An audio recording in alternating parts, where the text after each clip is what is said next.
World, you know who it is, your boy Cam 1111, YouTube Ricky here, and I'm back with an absolute banger. Shout out to Hip Hop Madness, man. I've been subscribed to you guys for a long time.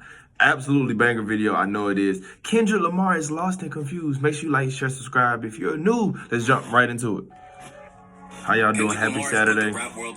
Happy Saturday, happy Saturday. Time traveled back to 2013 when he announced his intent to murder everyone on Control. Nor have you gone Crazy back to verse. 2017 when he declared that he wasn't 1, 2, 3, 4, 5, but the greatest rapper alive. Yes, he did. Instead, the year is 2024, and Kendrick is now the only rapper to ever win a Pulitzer Prize. Yes, he did. That's true. He's cited by many music critics as a voice of a generation. Classics. Multiple classics. Classic. He told everyone to be humble and sit down on his most successful album commercially before disappearing for 5 Another years. classic. And when he did return, hardcore fans were disappointed, claiming Why? that he wasn't our savior and that he chose his own self-preservation. Kendrick returned with a new persona.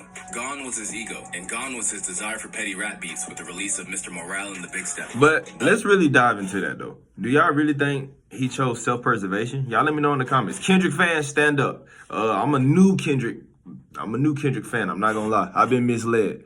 I've been rocking with the wrong side. I'm not gonna lie. And I'm not just hype beasting off the Like That verse, but I actually went back. I've been listening to this Good Kid, Mad City for the last 3 weeks now. Absolutely incredible album. Like, incredible. Like, it's so much healing on there, so much content, substance on there, man. Shout out to Kendrick, bro. No cap.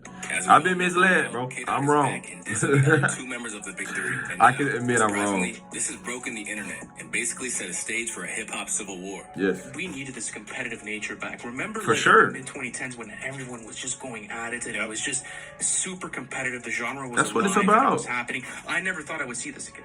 During his early years in hip-hop, K-Dot was no stranger to tapping into the competitive side of the rap game. On Rigor Mortis, he spoke about how you shouldn't talk about your favorite rapper because he was out there killing them. But then he dropped a record like Good Kid, Mad City, Classic a concept album. which delved into his trials and tribulations in Compton. Incredible After solidifying album, bro. himself as a conscious rapper, Kendrick received near universal acclaim for the project. And much like Andre 3000, he seemed to be operating in his own lane. But still, even with a classic album under his belt, he wanted to infuse the game with that spirit of competition on Control, spitting. So how do y'all think the Control verse and the Like That verse are similar? Like, y'all let me know what y'all think in the comments. I think they're very similar, and he's stepping on shit. I'm not gonna lie. Yo, bro, I'm the best. Like, fuck all that Big Three shit. I know I got love for all of you suckers. Jermaine Cole, Crit, you know what I mean? Drake, all you guys. But, bro, I'm trying to be the best. Like, I'm trying to be the one. Y'all trying to be buddy. I'm not really with that buddy. You know what I'm saying? And Tyler, but I rock with it, bro. Them extinct. A verse that was so impactful that it got responses from rappers who Kendrick didn't even name drop. What was clear is that none of the top tier rappers were interested in catching any smoke. And why is that? Most interviews that followed were full of praise for what Kendrick was doing for the sport of hip hop. Most, except for one man. That verse was, he's giving people like moments. That verse was a moment to talk about. Are you listening to it now at this point in time? If I asked you, for example, like, how does that verse start? Ooh. He didn't come on there on some wild, like, I'm in New York, everybody. I almost wish he had come in there on that because I kind of lost like a little respect for the sentiment of the verse. If it's really everybody, then it needs to be everybody. It just can't be halfway for the sake of the people. Intent on downplaying the impact of Control, Drake went as far to say that it completely ruined their relationship. It came and it went, not to discredit it. It was a good moment. Damn, I don't remember that. Fuck. I want you to still be listening to this album in the summer or next year. Does it make you not want to collab with him? I'm good right now. I'm just about this album and me. I'm really just focused on me and OVO and my side of things. Wow. There are arguments to be made. Damn, I don't remember that. Chase trends rather than longevity. Nigga talking crazy. That Kendrick never really addressed Drake's direct diss. Instead, he dropped subs on the BET freestyle. Like, nothing's been the same since they dropped Control and tucked the sensitive rapper back in his pajamas. That's a banger verse. Like That cipher was crazy. Poking fun at Drake for being a pop star. It gets tricky because you can have that one big record, but you can still have that integrity at the same time. He told Rolling Stone after the release of Damn. Not many can do it, wink wink. Still have their raps going crazy on an album and have a #1 record. Wink, wink. Although K-Dot never unleashed a full diss track at Drake, it's fair to say that he never really followed through with the same energy on Control. Over the years, he's had moments where he's felt compelled to say something, but when it comes to projects, he feels like he has to deliver something more thought-provoking. And this is where the contradictions begin to come into play. For example, just before he dropped Damn, he put hip-hop on notice with the Heart Part 4. Hey, do y'all think that's true? Do y'all think that's true? And again, the Heart Part series is absolutely phenomenal, but why do y'all think they won't drop songs at each other? Like, bro, just go at each other already, bro. Like, Come on with that shit. Just Cole already bowed out. He's done. I will never look at him the same. Might delete later. Shit, I deleted as soon as I saw the apology. That's just me though. I don't want to hear that shit. I like big dogs. I like LeBron, Kobe, the guys, Russell Westbrook. Like, I like the people, Kyrie. Like, who want to be the guy? You dig what I'm saying? I don't want to have the Kevin Durant type niggas, bro. I'm not really that guy. I like Mario. I don't like Luigi type niggas. You know what I'm saying? So it's like, damn. Why won't they just go at each other already, bro? It's clearly we not rocking with each other. Clearly we want to be the best. Clearly your side is this, my side is that. Let's just go ahead and do it. From here, he could have maintained this tone on Damn. But instead, he focused on his craft and ended up receiving praise that no other rapper had received before or after for an album. And if he hadn't actively restricted himself from dropping disses at rappers on his albums, the truth is, maybe he wouldn't have won this Pulitzer Prize. Because at one stage, the original scrapped version of Element had diss bars for all sorts of rappers, most notably Big Sean, French Montana, yeah, but we know he don't fuck with Big Sean. We already knew that. I put you on the roll call. French Montana speaking on me in interviews. Very cynical, dry hating, something I don't approve. Jay Electronica put silencers on my Grammy night. Another dead prophet hoping the God will give him life. Big Sean keeps sneak dissing. I let it slide. I think his false confidence got him inspired. You can't make them respect you, baby. It's not my job. You finally famous for who you date, not how you rhyme, boy. Drake and Meek Mill beef might got you gassed up, but I'm a whole nother beast. I really you up. As amazed as people were when the demo finally emerged, it's maybe better that Kid I didn't go that hard on everyone. Because if he did, it probably would have overshadowed the whole project. Plus, unlike Control, this came from a much pettier place. When he reflected on the anniversary of that iconic moment back in 2014, Kendrick said that he didn't make a concerted effort to change hip-hop or to take anyone out. He just felt it at the time. No, I didn't know until after you see the hooray and hoorah about it, the fact that hip-hop hasn't been shaken up in a long time. When I went in and did the verse, I thought I was just having fun. But I see how the world took it and flipped the media. I realized, okay, it has been 10, 15 years. Some type of shaking up in the for real, bro. We were buddy friends. Shit. It was all about competition.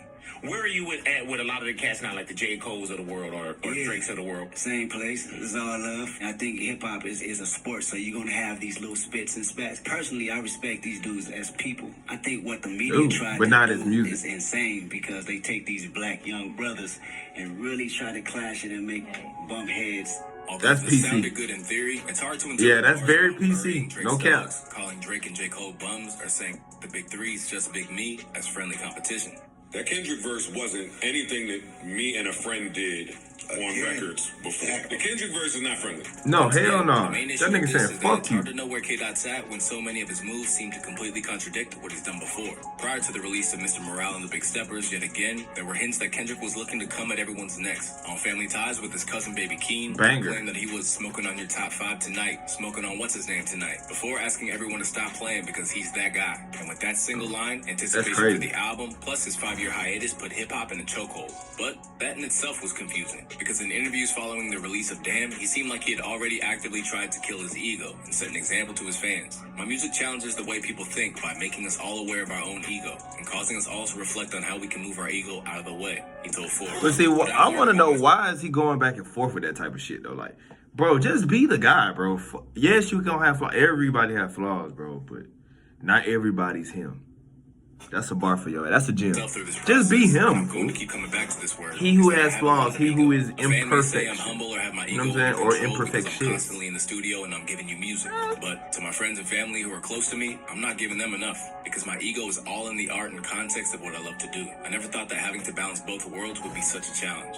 Yeah, wake of Kendrick coming at everyone's necks after J. Cole gave. You gotta hit that like button for that bar, y'all. That was a bar I just dropped. Shading him on the track with the bar like a kid that act bad from January to November.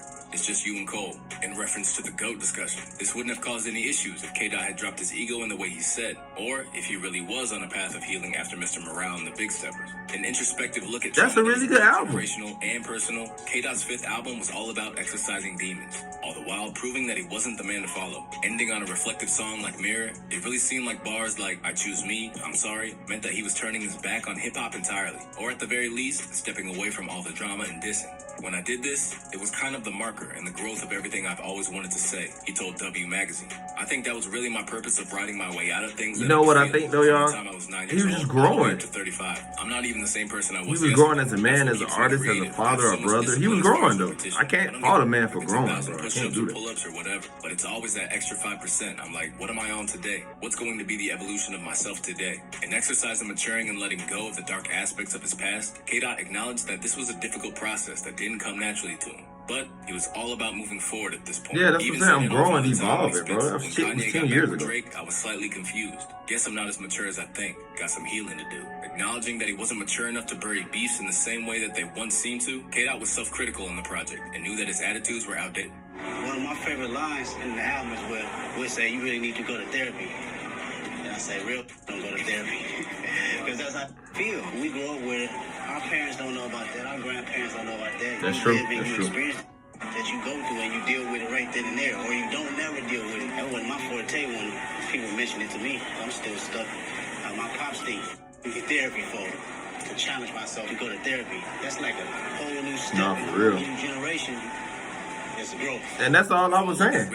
I just said it, hit it right on the head. Like the other side of Kendrick, the more egotistical parts of him that wanted to stake his dominance now lay dormant, if not slain altogether. But as a self-proclaimed old-school Gemini, Kendrick couldn't ever fully remove those parts of himself when, in his own words from Untitled 6, duality personalities always conflicted. Describing his mood swings as frequent on To Pimp a Butterfly's You, there's always been a war inside K-Dot between his better nature and the views on manhood he picked up in his youth. Claiming that my temperament bipolar, I choose violence, amid all the disses on Like That, some Redditors have even taken it far enough to wonder if K-Dot really has the same condition that dictates Kanye's erratic behavior. But whether or not that's the case, it's clear that when K-Dot first heard first-person shooter, it triggered something inside him, and that need 100%. To prove himself as the GOAT was too much to handle. Whether or not he needs to be sending shots at anyone all these years after Control, Kendrick clearly still relishes the sport aspect of rap. As Charlamagne the God pointed out, still likes to throw his weight around when he decides to.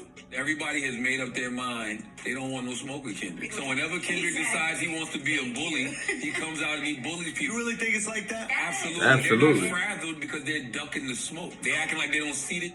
They acting like they don't exist. Yeah. They don't want no problems. Yeah, but I will say, Drake, you still have to respond, man.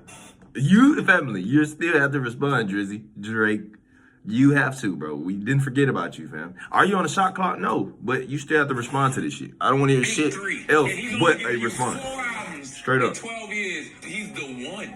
And while you think that a Pulitzer Prize winner who just made an album focused on growth should be immune to this kind of mudslinging, it doesn't change the fact that at the moment, he's winning the war. Rather than engaging head-on with Kendrick, Drake is ignoring it for the most part. That's what I'm saying. Buster, I don't want to hear you talk on stage. Look at Drake. Really? Really? Really? I don't want to hear that shit, bro. That's yap. We call it rap cap where I'm from. I don't want to hear that shit, Drake. Rap, nigga. I want to hear that shit. Man, that nigga coming at your legacy, fool. And you talking about whatever you're talking about. It's nothing. Like, come on, fool. You got to respond. I don't want to hear shit else but a response. I don't want to hear no new single, no album coming. I don't want to hear none of that shit. Don't announce no tour. Fool, you got to respond to what that man said, that behemoth. You have to respond to that shit. Make sure you like, share, subscribe if you're new, y'all. Y'all weigh in the comments. Let me know what y'all think. I'm signing out. Love.